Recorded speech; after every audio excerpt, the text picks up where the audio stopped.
السلام علیکم ورحمۃ اللہ وبرکاتہ۔ اللہ تبارک و تعالیٰ کے فضل و کرم کے ساتھ ایک نئی ویڈیو لے کر آپ کے سامنے حاضر ہوا ہوں۔ مجھے امید ہے کہ آپ سب خیر و عافیت سے ہوں گے۔ میری دعا ہے کہ اللہ آپ کو خوش رکھے، شاد و آباد رکھے، سلامت رکھے۔ ناظرین، ویڈیو شروع کرنے سے پہلے میری ایک چھوٹی سی گزارش ہے کہ میری اس چینل کو سبسکرائب کریں، لائک بھی کریں اور آگے شیئر بھی کر دیں اور ایک اچھا سا کمنٹ ضرور دے دیں۔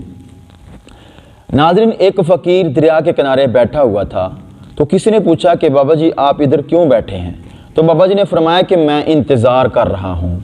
تو سوال کرنے والے نے سوال کیا کہ بابا جی آپ کس کا انتظار کر رہے ہیں؟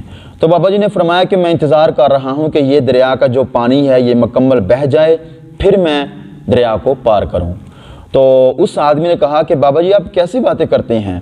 یہ دریا کا پانی جو ہے یہ اپنے روٹین کے ساتھ بہہ رہا ہے، یہ کبھی ختم نہیں ہوگا، تو آپ پانی کے بہہ جانے کا انتظار کر رہے ہیں تو پھر آپ کبھی بھی سفر نہیں کر پائیں گے۔ تو اس فقیر نے کہا کہ یہی بات میں تمہیں سمجھانا چاہتا ہوں کہ یہ جو تم روزانہ کہتے ہو کہ میں گھر کی ذمہ داری پوری کر دوں تو پھر نماز پڑھوں گا، میرے گھر کے جو معاملات ہیں وہ حل ہو جائیں پھر نماز پڑھوں گا، میں گاڑی لے لوں پھر نماز پڑھوں گا، میں حج کر لوں پھر نماز پڑھوں گا، میں فلاں کام کر لوں پھر نماز پڑھوں گا، میرے پاس ٹائم نہیں ہے میں ٹائم نکالوں گا پھر نماز پڑھوں گا، میرا فلاں کام ہو جائے میں پھر نماز۔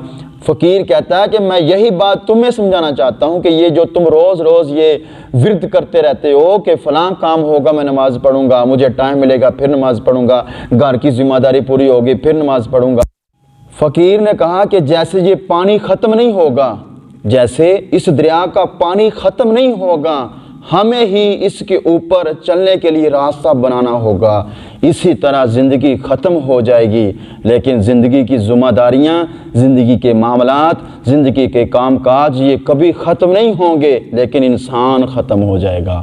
آج ہمیں وقت نکالنا پڑے گا، آج ہمیں وقت دینا پڑے گا، آج ہمیں نماز ادا کرنا پڑے گی، ورنہ کل پچھتائیں گے، پھر پچھتانے کا کوئی فائدہ نہیں۔